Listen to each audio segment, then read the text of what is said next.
درود عزیزان، من دیبا نوروز نژاد هستم. به کانال سیکرت آف موویز خوش اومدین. این ویدیو متعلق به قسمت 4 سریال بامباشکا بری یا نیمه تاریک من هستش. لطفاً برای مطلع شدن از ویدیوهای جدید کانال رو سابسکرایب و زنگوله رو هم روشن کنین. بعد از اینکه دوان به عرفان شلیک میکنه و فرار میکنه، پدر لیلا به بالا دستیش میگه عرفان فقط تونست اسم دوان رو بیاره. دوان وقتی سوار ماشین ادریس میشه، قیافه پدر لیلا رو توی زمان بچگیش به خاطر میاره. مادر کنان داره از این صحبت میکنه که دوان دوباره برگشته و لیلا به توران زنگ میزنه و میگه عرفانو از بیمارستان دزدیدن. ادریس به دوان میگه چند ساعته که این کنان ازش خبری نبوده. اگه بیدار بشه نمیگه من کجا بودم. یه موقع اگه بره پیش دکتر و بگه اینجور چیزا رو فراموش میکنم. دوان میگه کنترل اون دست منه. باید به این فکر کنیم که بابای لیلا رو چیکار کنیم. باید بکشیمش. ولی ادریس میگه به خودت بیا، اون بابای دادستانه، همین جوریش هم مظنون به قتل هستیم. لیلا توی دادستانی عکسی که از دوان گرفته شده بوده رو میبره به توران نشون میده و توران زیاد توجه نمیکنه و میگه شاهدی که دستمون بوده از دست دادیم. حالا باید چیکار کنیم؟ باید پیدا کنیم که چه کسی اون مرد رو دزدیده. لیلا فیلم دوربین مداربسته رو دوباره میاره نشون توران میده و میگه اونایی که مریض رو دزدیدن از آسانسور رفتن، ولی اونی که کلاه سرشه از پله ها رفته. مشخصه که یه سریا خواستن قبل از قاتل عرفان رو بدزدن. شاید هم آدمایی هستن که دنبالشونه. ما باید بفهمیم که تو سال 1995 چه اتفاقی افتاده که عروسک باز به دنبالشه و چه چیزی مرتبطه باهاش. میخوام روزنامه‌های وطنی رو نگاه کنم. توران میگه اینطوری که نمیشه. اول اون آدما رو پیدا کن. این قضیه خیلی حیاتیه. مرخصی و استراحت و خواب نداریم. اکرم میاد خونه و به پسرش میگه این یارو دوستت آدم درست حسابی نیست. نباید باهاش در ارتباط باشی. طاهر میگه گوکان که آدم خوبیه. تنها کسیه که منو توی زندگیم نفروخته. تو با لیلا دست به یکی کردی و منو انداختی زندان. بحثشون بالا میگیره و شاهینده میاد جداشون میکنه و اکرم توی اتاق لباس به زنش میگه بعضیا دنبال ما هستن. میفهمی؟ مادر کنان میاد خونه کنان و از خواب بیدارش میکنه و بهش میگه نگرانت شدم. دیروزم که اونطوری هولهولکی رفتی. کنان میگه خوب نیستم مامان، یه خلاهایی حس میکنم. بعدم یکم با مادرش شوخی میکنه و میگه هیچ مشکلی نیست. این اواخر سرم شلوغه. میره بالا که دست و صورتش رو بشوره و به دکتر زنگ میزنه و دوباره وقت میگیره. اکرم به زنش میگه اونا با طاهر منو تهدید کردن.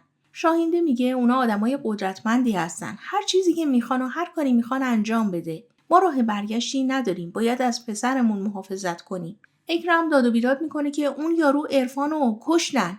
شاید همون عروسک باز بوده. حالا میافتن دنبال من. چون که منو اونجا دیدن. شاهینده میگه اکرم گوش کن. فقط ترسوها به غار کوچیک و تاریکشون پناه میبرن.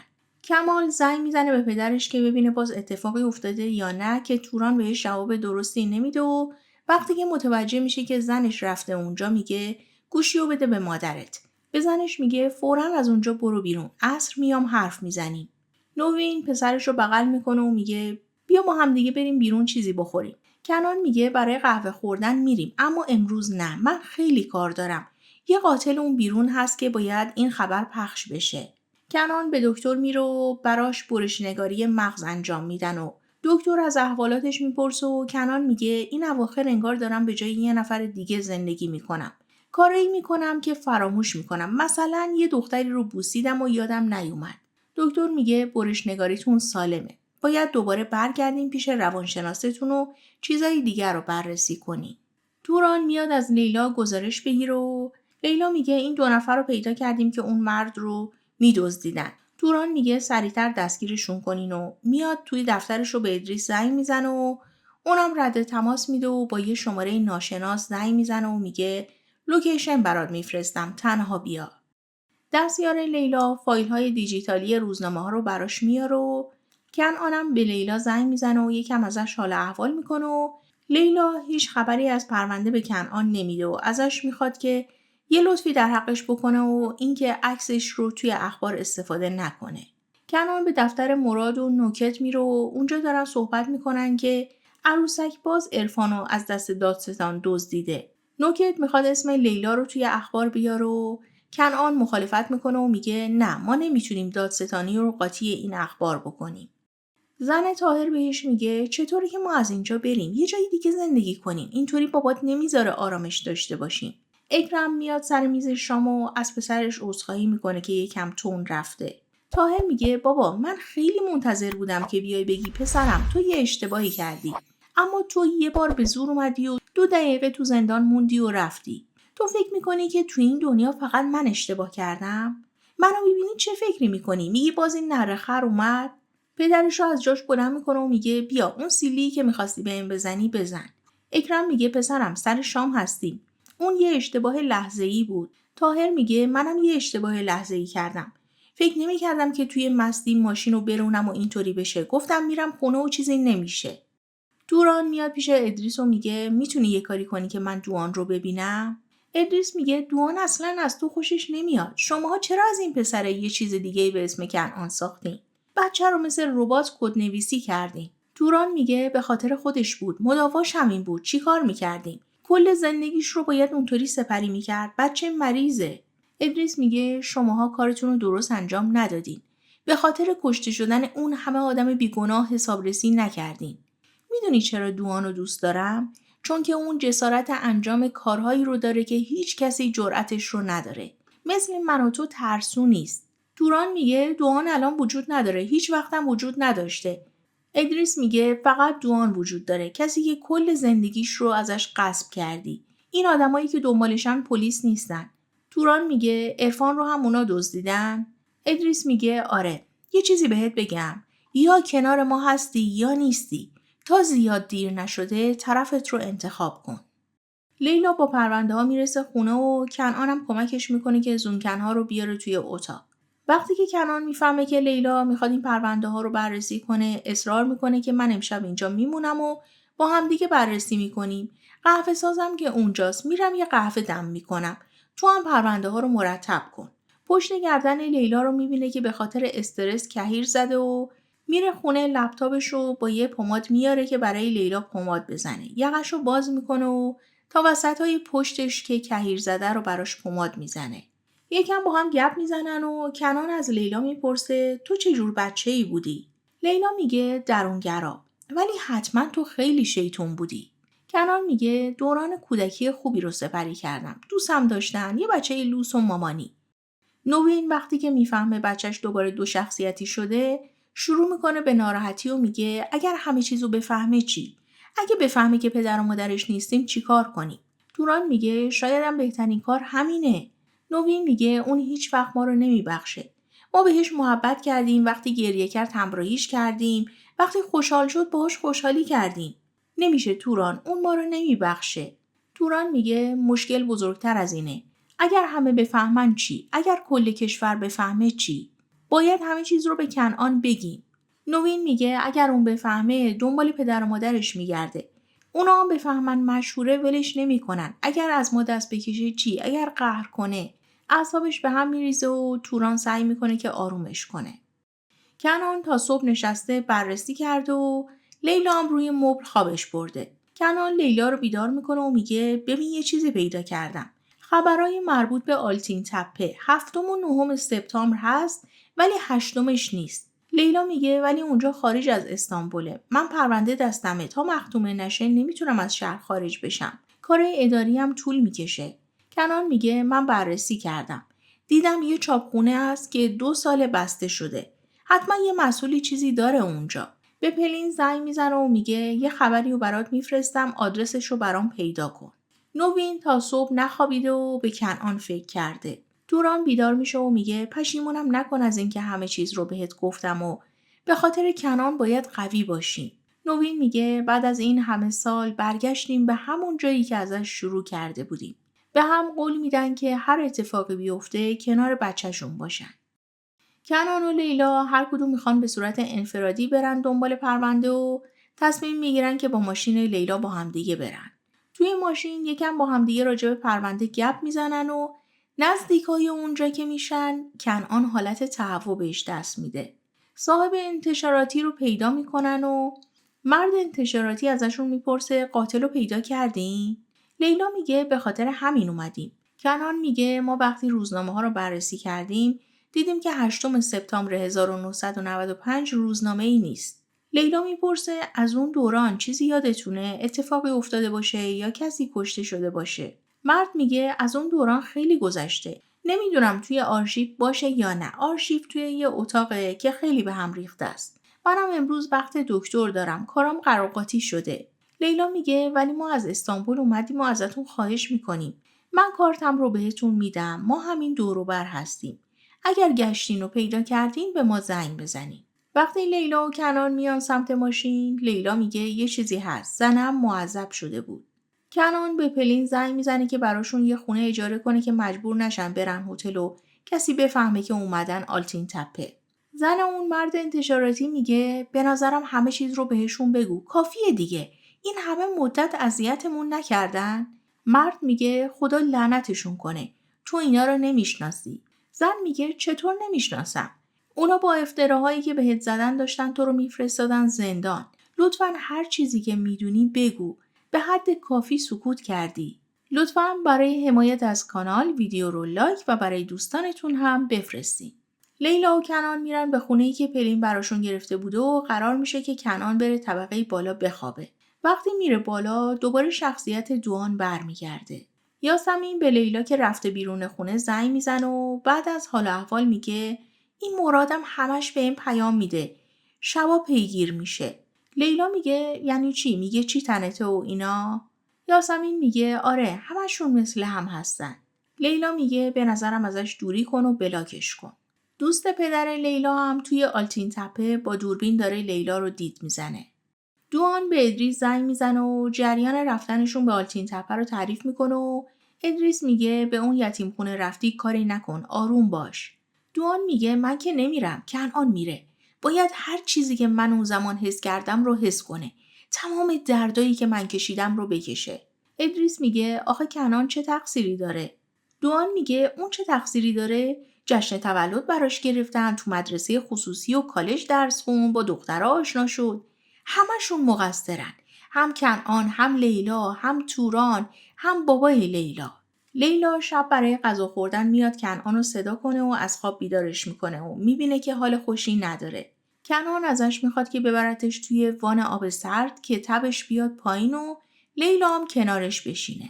بعد از اینکه لیلا کنعان رو میبره توی تخت میخوابونتش، کنعان میگه اینجا یه بویی میاد. تو متوجه نمیشی؟ لیلا میگه بوی جنگل به مشامم میرسه. گوشیتو میذارم اینجا.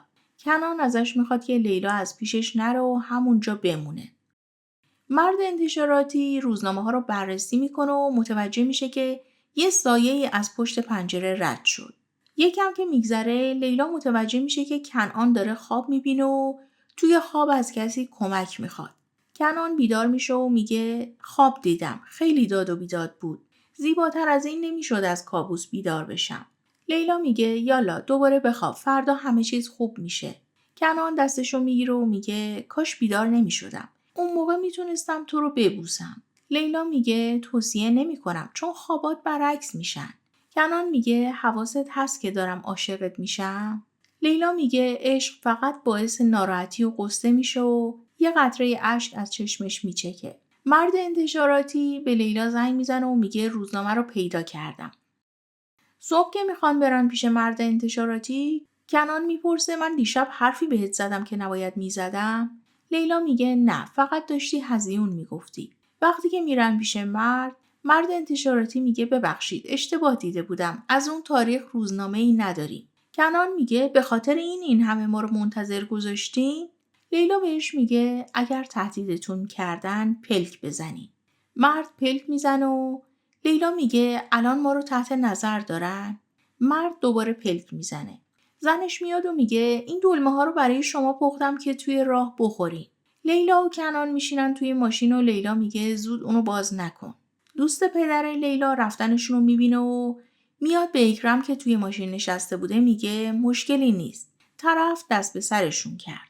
اکرم میگه باشون خوب حرف میزدی. دوستش میگه خوب حرف زدم. یه پسر داره توی استانبول که داره درس میخونه. لیلا و کنعان یه جایی مناسب ماشین رو میزنن کنار و دلمه ها رو باز میکنن و میبینن که یه روزنامه زیرشه. خبر رو میخونن که راجب یه یتیم خونه است که آتش سوزی شده. وسط راه از یه پیرمردی آدرس میگیرن و به اونجا که میرسن کنعان یه حالت عجیبی بهش دست میده. یه مرد ژولیده از اونجا میاد بیرون و میگه اینجا پرورشگاه بوده، بچه‌ها اینجا مردن، اینجا رو آتیش زدن. از لیلا یکم پول میخواد و کنعان میره طبقه بالا و در و دیوارای یتیم خونه رو یادش میاد و بعدم میره توی اتاقی که زینب بود و جای تخت زینب روبروی دیواری که اسم زینب کنده شده میشینه و شروع میکنه به گریه کردن. لیلا میاد آرومش کنه و کنعان میگه اینجا اتفاقات بدی افتاده. کنعانو میاره بیرون و یکم بهش آب میده که حالش بهتر بشه. از دادستانی به لیلا زنگ میزنن و میگن یه نفر رو پیدا کردیم که توی بیمارستان بوده و سوء سابقه داره. برادرتونم پیشش بوده. دستورتون چیه؟ لیلا میگه بازداشتش کنین تا بیام ببینم چی بوده. مامورای پلیس میان جلوی خونه طاهر رو میخوان ببرنش و زنش میگه اگر لیلا این کارو کرده باشه چی؟ پدر و مادر طاهر هم با ماشینشون همراهیش میکنن. لیلا و کنعان توی مسیر دارن با هم برمیگردن و یکم حال کنعان بهتر میشه و لیلا یکم سر به سرش میذاره. طاهر رو میبرن برای بازجویی و اکرم میره به دوست طاهر میگه عوضی منو نگاه کن، از پسرم دوری کن. تازه از زندان آزاد شده، تو دردسر نندازش. گوکان میگه من فقط رفتم دکتر، نمیدونم چی کار کردم. اکرم میگه من خیلی خوب میدونم تو چی کار کردی، نگران نباش. از طاهر اظهاریه میگیرن و اونم میگه من فقط دوستم رو همراهی کردم. لیلا میاد دادستانی و خانوادش باهاش درگیر میشن و لیلا به زن برادرش میگه تو ساکت شو، اینجا دادستانیه. به مادرش هم میگه برو آرومش کن. بعدم میره دفتر دادستان و اونا هم بهش میگن چند تا سوال پرسیدیم. دوستش هم توی بیمارستان نوبت داشته. میتونین آزادش کنین. لیلا میاد بیرون و میگه میتونی بری خونه. زن برادرش میگه نه بابا، میخوای یه چند سالی هم حبس بشه. طاهر میگه آره جانم، اگر قتلی چیزی هست نمیتونی قاتل رو پیدا کنی بندازین گردن من. ضرب و شتم افراد، هر چیزی، شایدم عروسک باز من باشم کسی که اون طرف رو زنده آتیش زد. شبا هم قتلای زنجیره‌ای انجام میدم. لیلا میگه ازش امضا بگیرین و بعدم بفرستینش. پدر لیلا یکم احوال لیلا رو جویا میشه و لیلا میگه به زور خودم رو از بیرون شهر رسوندم اینجا، آلتین تپه بودم. اکرم میگه چیزی هم پیدا کردین؟ لیلا میگه ممکنه اتفاقات خیلی بدی افتاده باشه. داریم رسیدگی و بررسی میکنیم. وقتی که خانواده لیلا دارن میرن، یاسمین سر میرسه و طاهر رو میبینه. با پدر و مادر و زن طاهر سلام علیک میکنه و وقتی با طاهر تنها میشه بهش میگه لاغر شدی، یعنی خوشتیبتر شدی. طاهر میگه تو هم عوض شدی، یعنی زیباتر به نظر میرسی. یاسمین میره به دفتر لیلا و میگه طاهر برگشته، آزاد شده. تو نباید به من میگفتی؟ لیلا هم داد و بیداد میکنه که شاید فکر کردم نیاز نیست بهت بگم. یکی یکی بیاین سراغم. کنعان اومده پیش همکارش و مراد از این متعجبه که چرا کنعان انقدر ناراحته از این قضایا. یاسمین نشسته تو خونش داره عکس خودش و طاهر رو نگاه میکنه که مراد بهش پیام میده و یاسمین هم دست به سرش میکنه. لیلا زنگ خونش رو میزنه و براش سوشی آورده و با هم دیگه آشتی میکنن. کنعان شروع میکنه به اجرای خبر و میگه میدونین که قاتل عروسک باز با حمدی آتیلبای شروع کرد. رفته رفته داره جالبتر میشه. از همه افرادی که توی اون تاریخ قربانی بودن، توی آتش سوزی، توی یتیم خونه آلتین تپه، اگر چیزی میدونن یا به من خبر بدن یا به دادستانی کشور. اکرم عصبانی میشه از شنیدن این خبر و توران میگه لعنتی رفته اونجا رو پیدا کرده. یاسمین میگه این داره باز پرونده رو به فنا میده. لیلا میگه نه، میخواد کمک کنه. نوین برای شوهرش قهوه میاره و باز ناراحتی میکنه و شروع میکنه به گریه کردن. توران سرش داد میزنه که مثل ترسوها باید چیکار کنیم؟ تو رو خدا ساکت باش. ساکت شو دیگه. دوان رفته پیش ادریس و هر چیزی که از کنعان دیده و حالتاش و زجر کشیدناشو برای ادریس تعریف میکنه و میخنده. بعدم میگه اکرامو چیکار کنیم؟ ادریس میگه اون قضیه رو فراموش کن. خدا رو شکر که اون 2 نفر رو گرفتن و فعلا دست از سر ما برداشتن. دوان میگه باشه، هر چی که تو بگی. بعدم میره سر راه خونه اکرم با ماشین میشینه و دمدمای صبح که داره خوابش میبره به خودش میگه طاقت بیار. اگر بخوابی اون کنعان بیدار میشه. اکرم با ماشینش میرسه و دوان میره از پشت با ماشین میزنه به ماشین اکرم و وقتی که اکرم پیاده میشه با دستمال بیهوشش میکنه و میندازتش توی صندوق عقب ماشینش. لیلا صبح با تلفن مرد انتشاراتی بیدار میشه و مرد میگه من میخوام بیام همه چیز رو تعریف کنم. به همسرم هم گفتم دارم میام استانبول. یه جایی با هم دیگه قرار بذاریم. دوان توی ماشین خوابش برده و کنعان با تلفن لیلا بیدار میشه. لیلا میگه مرد انتشاراتی داره میاد استانبول. میخواد همه چیزو بگه و اسامی رو بهمون بگه. کنعان میگه باشه پس من میام دنبالت. میره دنبال لیلا و لیلا سوار ماشین میشه و میگه بریم سمت بیکوس. ببینیم پشت پرده این قضیه کیا هستن. دوستان عزیزم اگر از این ویدیو خوشتون اومد لطفاً ویدیو رو لایک و برای دوستانتونم بفرستین و نظراتتون رو هم کامنت کنین. ممنون که تا آخر ویدیو همراه هم بودین. خدا نگهدارتون.